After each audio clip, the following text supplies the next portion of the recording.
Casi todos ustedes escucharon mencionar por lo menos una vez en este programa, en este espacio, en el barro, cuando estábamos en la tele, cuando lo hicimos de otras maneras, cuando no lo hacíamos remoto, escucharon hablar alguna vez del Observatorio de la Deuda Social Argentina, dependiente de la Universidad Católica y de quien lidera ese programa, que es el sociólogo Agustín Salvia, que lo hemos invitado varias veces. El observatorio multiplicó su prestigio registrando trimestral, semestral y anualmente los aumentos de la pobreza en el país, mientras, ¿se acuerdan? El INDEC había dejado de hacerlo y así fue que deschavó las manipulaciones de la inclusión social por parte del gobierno de Cristina Kirchner, como así también la inexistencia de la pobreza cero en tiempos de Mauricio Macri.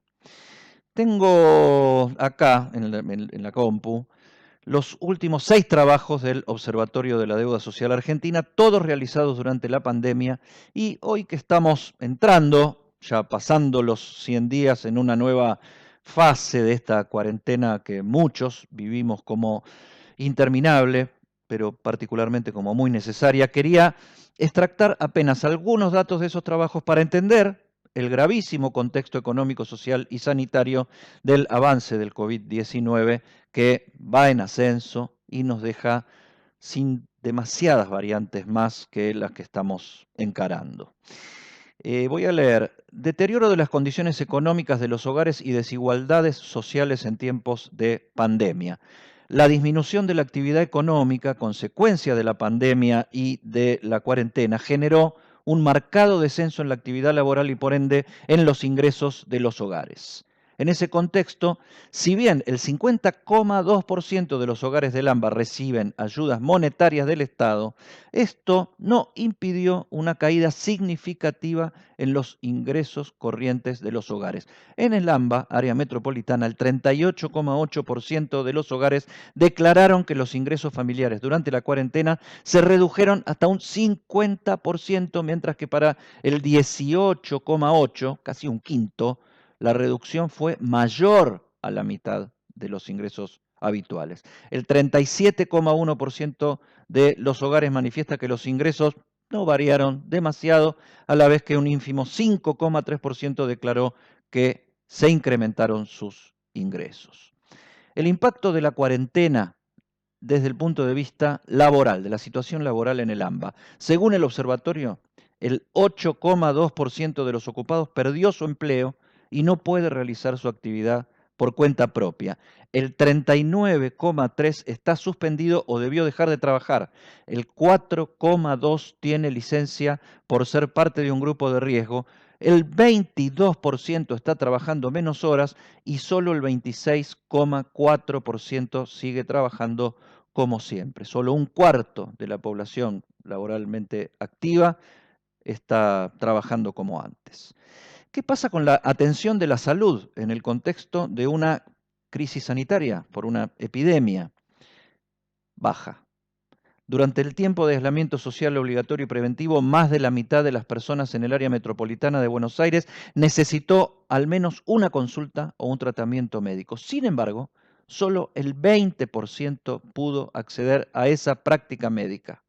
Solo 1 de cada 5 pudo hacerse una práctica médica necesaria, y esto tiene obviamente consecuencias negativas que se pueden ver hoy o se podrán ver en algunos casos a futuro. La mitad de quienes pudieron realizar las prácticas médicas lo hicieron de manera presencial y la otra mitad en nuevas modalidades, por teléfono y por internet, ya sea por chat, por video chat o de alguna otra manera remota. El 80% restante debió suspender o sufrió la suspensión por parte del prestador de la atención de ese diagnóstico o tratamiento que era necesario. Casi la totalidad de las personas, atiendan esto, casi la totalidad de las personas que no tienen un empleo registrado y seguridad social suspendieron la atención de la práctica. Todo lo que hablamos, en los que no tienen trabajo registrado y no tienen obra social ni acceso a un seguro social, el 92,3% no pudo acceder a ese servicio o no accedió a ese servicio de salud necesario. En el caso de la generalidad es 3 de cada 4 personas con un trabajo registrado pudieron hacerlo.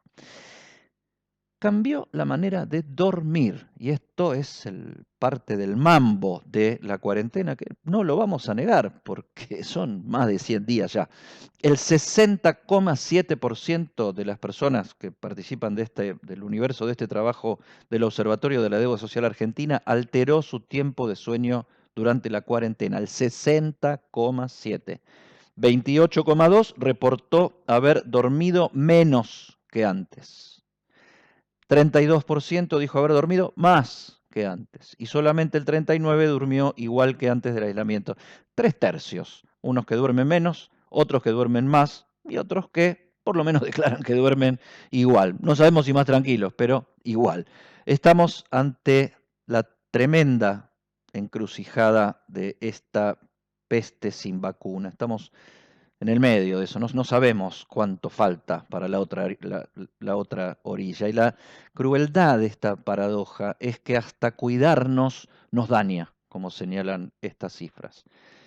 Pero no cuidarnos y arriesgarnos puede ser peor para nosotros, para algún ser querido o para algún desconocido también.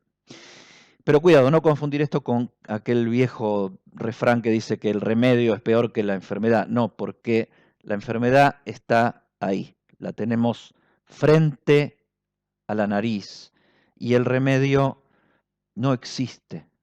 Repitan una vez más conmigo.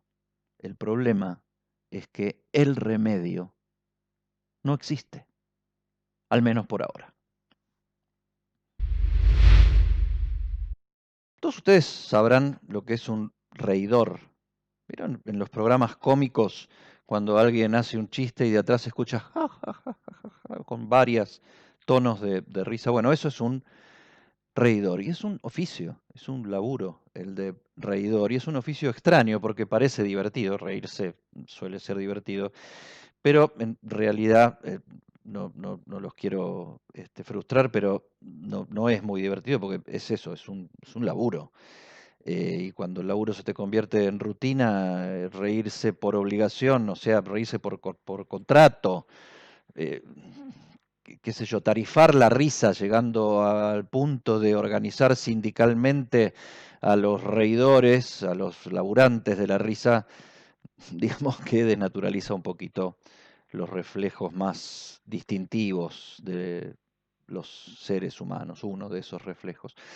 Siempre hubo un mercado de la risa. Digo, esto de pagar una entrada antes o de tirar algo a la gorra después para que alguien nos haga reír un rato, pero el trabajo de reidor, que aclaro, insisto, es un trabajo digno, vino de algún modo a invertir la carga de la prueba. O sea, el que se ríe se lleva una porción de las ganancias, ¿sí? Antes el que hacía reír, ahora el que se ríe. El reidor es público ficticio, apariencia de éxito. Es un extracto industrial de la diversión. En esta nueva temporada, en Canal 13, Jorge Lanata tiene reidores que le festejan cada ocurrencia del monólogo que en la emisión de la semana pasada se ocupó casi todo el programa, ese monólogo como dejando en evidencia que la apuesta pasa más por la interpretación de un capo cómico, informado, por supuesto, que por la investigación periodística, pese a que el producto se sigue llamando Periodismo para Todos, PPT. Claro, antes lo que pasa es eso, tenía el público real en vivo y se paraba frente a ellos como en un viejo teatro de revistas, con ese micrófono antiguo de metal. Antes no había coronavirus en las partículas salivales de los que hablan para allá y los que ríen para acá. Así que ahora Jorge sale aislado desde una caja que construye una metáfora minimalista, pero muy, muy cool, muy bien puesta de la cuarentena, sin gente cerca y con reidores grabados. Tomémoslo como un merecido homenaje a Tato Bores, a Minguito, a Juan Carlos Calabró, por parte de quien se ve obligado a competir con programas de entretenimiento como el de Marley y su hijito Mirko, o los cocineros del Bake Off, así se llama el programa, creo, en Telefe, em, de los que hacen cocina, hacen tortas, hacen platos. Igual, igual, recordemos que La Nata llegó a ir solito, sin que nadie lo mande, al Teatro Maipo a competir con nadie en ese horario, aunque sí en el género del teatro de revistas. La Nata es un personaje. Invirtió mucho trabajo, muchos años en construirlo, lo hizo bien. Y hay dos máximas que siguen funcionando en el ambiente. Una dice que la tele es así, entonces hay que entrar a la lógica de la tele y competir. Y la otra máxima es, la nata es la nata, o sea, es como un género aparte. A Jorge Lanata, como a cualquier figura televisiva, le gusta ganar. ¿A quién no le gusta ganar? Pero yo diría que no le gusta tanto ganar como no perder. No es lo mismo. Tal vez hoy por hoy sea ese el único detalle que lo siga identificando con aquel pibe de barrio que fue. La cuestión es que viene perdiendo por poco, pero pierde con los cocineros rimbombantes y llorones del reality de Telefe, y tanto le importa no perder que se juega entero por echarle la culpa de todo eso que pierde a una conspiración kirchnerista en las redes sociales para que la militancia sintonice en masa el canal de las pelotas para arruinarle la noche del domingo a él. La otra semana volvió a perder, pero mejoró un poquito, veremos cómo sigue evolucionando. Le pone todo a la pelea.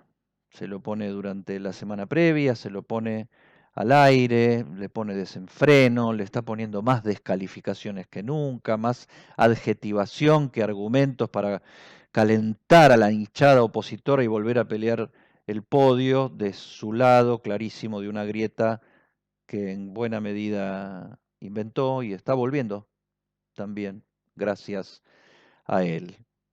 Construir audiencia en realidad es saber agruparla. La audiencia ya existe, lo que hay que hacer es ir a buscarla y agruparla. Y eso requiere muchas veces altas dosis de demagogia, agitando más pasiones que razones. A mí me pareció genial cómo la Nata supo reinventar y agregarle valor a un género en cuyos orígenes se fusionaron los aportes de Bernardo Neustadt y de Chiche Hellblum, que ahí está. Me hace ruido ver ahora a la Nata como líder intelectual de un género muy heavy, muy duro, muy adjetivador y descalificador, apuntalado desde atrás, muy atrás, por Eduardo Feynman y Babi Echecopar. La Nata se superó a sí mismo en el programa de la semana pasada gracias a un antiestatismo errático y sin sustancia. Dijo que nadie votó a un Estado omnipresente, pero también dijo que nada se puede lograr sin el plan que nos debe el Estado. Demasiado Estado, falta el Estado, no entiendo. Y también se ganó a sí mismo pegándole a la cuarentena con dardos insidiosos al pasar contra la Fundación Huésped, la que comanda Pedro Kahn. ¿Acaso el científico argentino de mayor prestigio internacional de los que están asesorando a Alberto Fernández? Lo acusó de hacer trabajos para empresas privadas en el armado de protocolos para que el personal de esas empresas vuelva a trabajar en condiciones sanitarias sustentables, y acusó a la Fundación Huésped de cobrar honorarios por eso. Un rato antes había defendido la actividad privada, cosa que está muy bien, y cosa que aparte hace siempre poniéndole el cuerpo, porque jamás va a hacer nada gratis, y está muy bien que no haga nada gratis y vive de eso.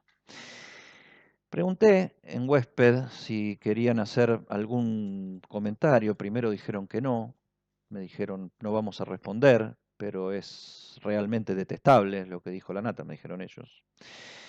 Otro de las fuentes de la fundación me dijo por chat, la nata presidente, y nada más.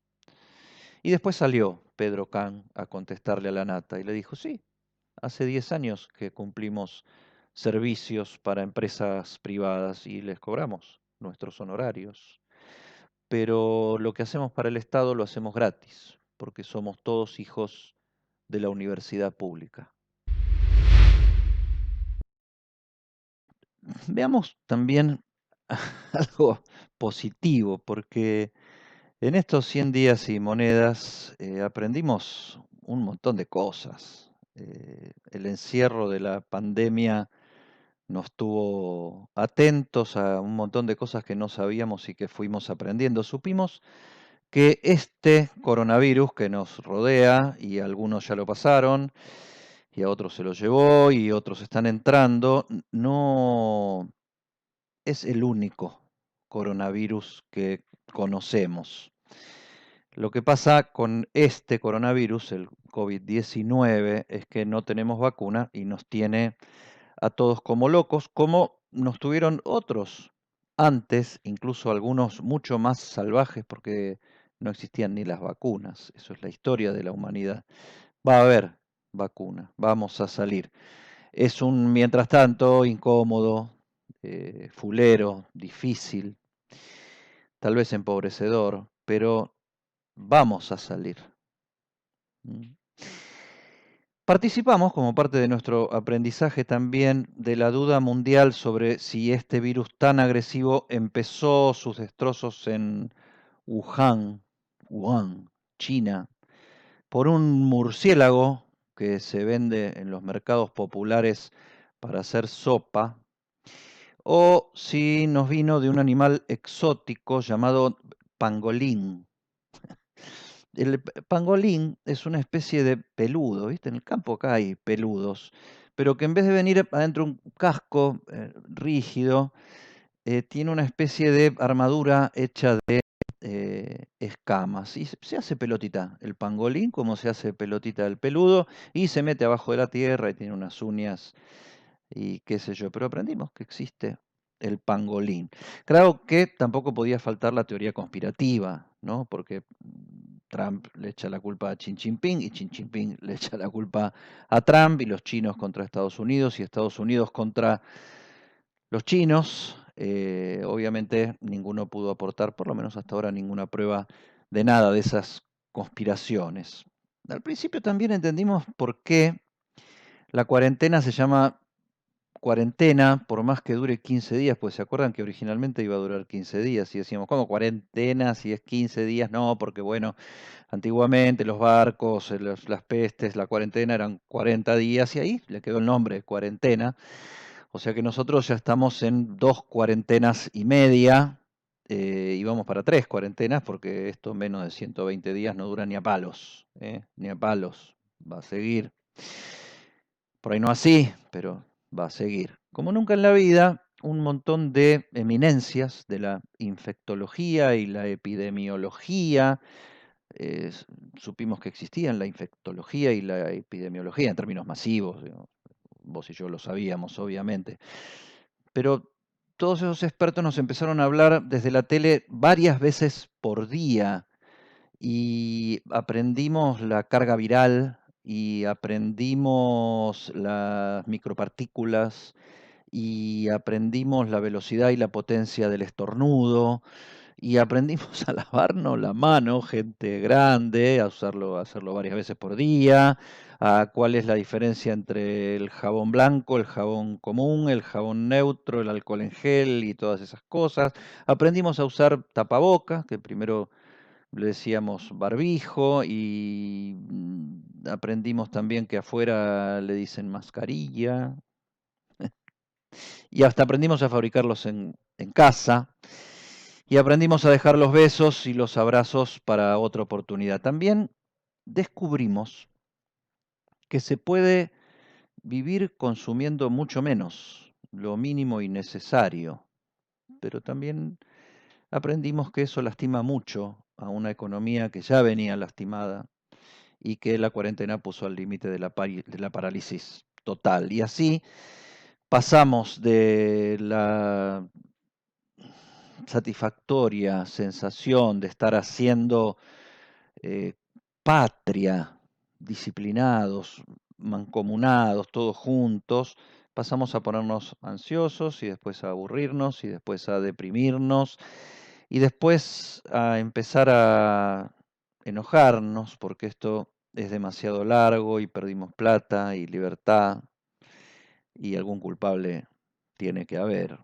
Y así fueron naciendo nuevos inventos del lenguaje que aprendimos a pronunciar, fruto de, por ejemplo, una juntada virtual, como es todo ahora, porque nos juntamos, hacemos juntadita por acá, así, mirándola a una cámara. Nos hemos convertido casi en bustos parlantes. Un grupo de intelectuales antiperonistas acuñó el término infectadura, la dictadura de los infectólogos, para desenmascarar el autoritarismo o la nueva versión del autoritarismo que los nuevos gobernantes estaban ocultando ahora detrás de sus tapabocas. Y los barrios bien cacerolearon desde los balcones y volvieron a cacerolear por varias cosas y porque de paso descubrimos que existe Vicentín, que fue otro de los grandes aprendizajes de esta época. Nos asociamos al interés tan profundo de la defensa de Vicentín y aprendimos que expropiarla sería otra prueba de esa venezuelerización, de este autoritarismo marxistoide que nos domina. El copyright de marxistoide le corresponde a Domingo Cavallo, que curiosamente fue maestro económico de Néstor Kirchner y jefe político del actual presidente, Alberto Fernández. Un día tendríamos que repasar todo lo que se dijeron y se volvieron a decir los que antes se habían dicho una cosa y después otra cosa, a ver cuándo hablaban en serio, si antes, ahora o nunca. Caímos de paso, y lo aprendimos, en que Avellaneda no solo queda cruzando el riachuelo para el sur, para ir a ver a Racing o a Independiente o a uno contra el otro, sino que también así se llama el pueblito del norte santafesino donde nació Vicentín y que todo el mundo se moviliza en Avellaneda porque todo el mundo es de alguna manera de Vicentín o vive de Vicentín o vive para Vicentín o vive gracias a Vicentín y también del otro lado del arroyo, en la localidad de Reconquista. Y de golpe dejó de importar, sobre todo para periodistas bien pensantes, si Vicentín había dejado un tendal de deudas entre privados y en el Estado, porque el tema es que vamos a expropiar con la plata del Estado, pero el tema del Estado no se plantea cuando se le deben millonadas escandalosas de plata al Estado, 18.000 millones de pesos una sola empresa. Y que dejó todo ese tentar gracias a sus influencias políticas y a sus generosos aportes de campaña y a haber querido incluso formar parte con candidatos y funcionarios del gobierno anterior. Y acá no es cuestión de este gobierno contra el gobierno anterior, es cuestión de la misma vara para las COSIES. El problema es el Estado. Bueno, el Estado es problema para la expropiación y es problema para el endeudamiento y la creencia y la falta de pago y hacerse cargo de los productores que quedan en la lona porque Vicentín no les paga y etcétera, etcétera, etcétera. Y escuchar a todos, ¿no? No escuchar solo a uno. Dejó de importarnos que la conmovedora Pueblada de Avellaneda fuera convocada por un intendente radical, opositor, que a nivel provincial y nacional es socio de sus opositores locales, ¿no? Porque gobiernan los radicales, pero la oposición es pro, y para arriba son socios, todos macristas, y los conduce la familia Vicentín, que además, como decíamos, le da trabajo directo e indirecto a todos los habitantes de la zona. En este solo semestre, que fue del pangolín a Vicentín, estos 100 días, terminamos de entender el daño que nos hace esta infectadura marxistoide. Y si no se lo termina de entender, hay que ver TN. Ahí está clarísimo. Por primera vez en la historia nacional, en marzo, hace poquito, se convocó a la sociedad argentina a una epopeya sanitaria, a una epopeya, sin necesidad de apelaciones místicas de líderes carismáticos, ni proyecciones esotéricas hacia un futuro grandioso, sino que se lo hizo en base a un discurso por lo menos pretendidamente científico, es decir, basado en evidencias y en las pocas predicciones, en este caso epidemiológicas, que permitiera trazar la experiencia internacional, o sea, lo que acababan de vivir otros poco antes de que empezáramos a vivirlo nosotros. Por primera vez en la historia nacional, unos dirigentes políticos aceptaron que no sabían nada. Wow.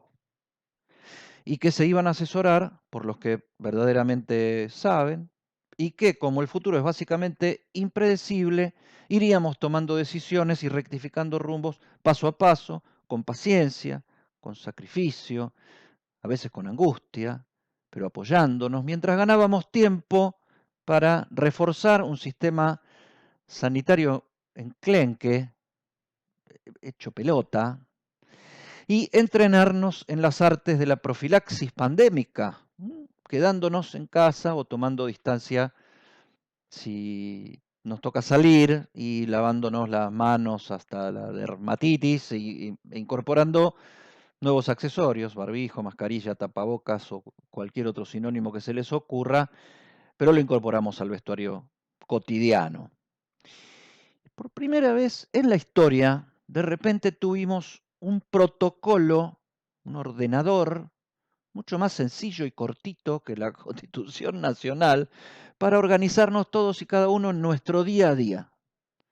Y como somos exagerados y nos gustó tener un protocolo, empezamos a diseñar protocolos para todo. En casa hay protocolo, en la cola del banco hay protocolo, para entrar las bolsas de las compras hay protocolo, te quedas afuera, presencia, no presencia hay protocolo, en las reuniones laborales a distancia hay protocolo, en las reuniones laborales presenciales hay protocolo, y todo eso se extendió incluso hasta las consultas médicas con nuevos protocolos, o a las consultas psicológicas con nuevos protocolos y hasta a la tarea parlamentaria. Aunque, bueno, la tarea parlamentaria siempre es un poquito más polémica, incluso en sus propios protocolos o falta de ellos. Pero empezamos a pensar de esa manera una nueva normalidad, porque siempre necesitamos futuro, siempre. Impredecible, más gaseosa que un tal vez, porque ¿qué es la nueva normalidad? Pero ahora resulta que se nos vino el último esfuerzo. Vamos a hacer el último esfuerzo. Ahora sabemos, antes no sabíamos, ahora sabemos. En cualquier momento vamos a llegar, ya estamos llegando a los 3.000 contagiados por día, a los 50 muertos por día. La inmensa mayoría se concentran acá, en este país, macrocefálico, deforme, concentrados acá en la bendita metrópoli, que supimos conseguir y por ahí son todavía más que eso. Y el fantasma de las terapias intensivas colapsadas se nos viene encima porque está a la vuelta de la esquina y es un fantasma como una manera de decir, porque la experiencia inmediata de los otros y la de otros al lado nuestro indica que eso no es un fantasma, que puede llegar a ser una realidad desesperante. Ahora, prometer el último esfuerzo implica en sí mismo como fórmula una claudicación de la dirigencia. Darle el gusto a los que están cansados de decirles, es la última, dale, es la última, como si fueran chicos. El gobierno nacional habla de último esfuerzo, el gobierno provincial habla de último esfuerzo, el gobierno porteño habla de último esfuerzo. Y el último esfuerzo, en tono de promesa de campaña, pretende todo lo contrario que se pretendió hasta ahora, brindar certezas imposibles de cumplir. No saben qué es el último esfuerzo, si no saben lo que viene. Si el pico de la curva llega cuando llega, si las camas, si las plasmas, si la vacuna, seguimos sin saber. ¿Por qué de golpe tienen la necesidad de saber? Miren China, miren Santiago de Chile, miren Alemania, miren Miami. Miren también los buenos resultados de acá, comparando con todo eso, y no porque seamos mejores, sino porque se hizo algo que se podía prever por evidencia científica que podía ser efectivo. Ahora, claro, era efectivo en términos sanitarios, no en términos económicos. Bueno, la solución trae el problema. Hay algo que la dirigencia parece temer muchísimo más que a las muertes que se pretenden prevenir. Todo indica que se previnieron con eficiencia sanitaria, aunque a muy alto costo económico, pero muchísimo más le temen a que se los culpe por las muertes que de todos modos van a crecer, van a seguir viniendo porque se nos están viniendo encima, día tras día, y a las que habrá que sumar el derrumbe del Producto Bruto y las quiebras y la destrucción de empleos y la suma de más pobreza a la mucha pobreza que había. Es lo que va a pasar. Prometer lo ilusorio, lo incumplible, implica un retroceso, una vuelta atrás. Implica la aceptación oculta, sin aceptarlo, que se dejó de conducir, que se va atrás, una vez más, de la encuesta, del estado de ánimo, y de que, lastimada la credibilidad, hay que suplirla con un demasiado tentativo, una más y no jodemos más, o peor, un infantil, dale, déjame un ratito más. La cuarentena no era una bendición divina derramada por los gobernantes, nunca fue eso. Y si en algún momento fue un acierto, porque lo fue porque la mayoría se sintió interpretada en su instinto de preservación. Faltó prever que el éxito también trae problemas y el principal problema de los líderes frente al éxito es que se quieren adueñar de él, quieren ser el éxito. Así tantas veces demuestran su impotencia o la tapan y se repiten a sí mismos. Cuando el líder no encuentra soluciones a los nuevos problemas, pasa a ser parte de los problemas viejos. Y a eso los políticos le tienen más miedo que a la peste. Conoce los canales alternativos de Banco Provincia y realiza tus operaciones de forma rápida y segura desde donde estés. Banca Internet Provincia VIP, VIP Móvil, cajeros automáticos, Extra Cash, punto efectivo y cuenta DNI. Conoce más en bancoprovincia.com.ar. Protegete del coronavirus. Quédate en casa. Respetá el aislamiento social preventivo obligatorio. Si tenés que salir a hacer compras, mantené la distancia preventiva. Ante cualquier duda, comunicate al 147, al 107 o por WhatsApp al 11 50 50 0147. Legislatura de la Ciudad Autónoma de Buenos Aires. Si tenés que salir a la calle, ahora es obligatorio el uso de tapaboca. Te cuidas a vos y a todos los vecinos. Para más información, entra en la web o chatea con la ciudad. Buenos Aires Ciudad.